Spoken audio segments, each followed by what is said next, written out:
বন্ধুরা, এই যে এত রাত্রি এখন 10:45 বাজে, এখন এই 10:45টার সময় মন্ডল মশাই বাজার করে নিয়ে এসছে। আমাদের এখানে দুবেলা বাজার, সকালে বাজার করার টাইম পাইনি, এখন এই রাত্রে বাজার নিয়ে এসছে কতগুলো কুলেখাড়া শাক। ওর যখনই বাজার করবে একসাথে এক গাদা জিনিস নিয়ে আসবে, কোনটা ছেড়ে কোনটা খাবো। আর এই যে গাঠি, এই যে কাঁচকলা, কাঁচা লঙ্কা, বেগুন নিয়ে এসছে, মাছের ঝোল খাওয়ার জন্য বেগুন নিয়ে এসছে। ও আমি শশার তরকারি খাবো বলেছি, তা আবার শশাও নিয়ে এসছে। শশা দিয়ে তরকারি খেতে খুবই ভালো লাগে, আর যদি চিংড়ি মাছ দেওয়া হয় তো আরোই ভালো। আবার কুমড়ো নিয়ে এসছে, গাজর রয়েছে, আবার গাজর কতগুলো নিয়ে এসছে, মেয়ে খেতে ভালোবাসে।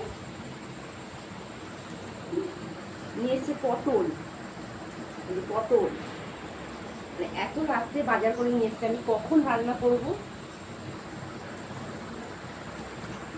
আরো অনেক কিছু এনেছে দেখো, মানে এইগুলো সব এখন আমার গুছিয়ে রাখতে হবে। ভেন্ডি, পটল, টমেটো, এই যে কাঁকরোল ভাজা খাওয়ার জন্য নিয়ে এসছে। এখন আমি রান্না বসিয়েছি ওদিকে। তোমাদের ভিডিওটা কেমন লাগলো অবশ্যই জানাবে।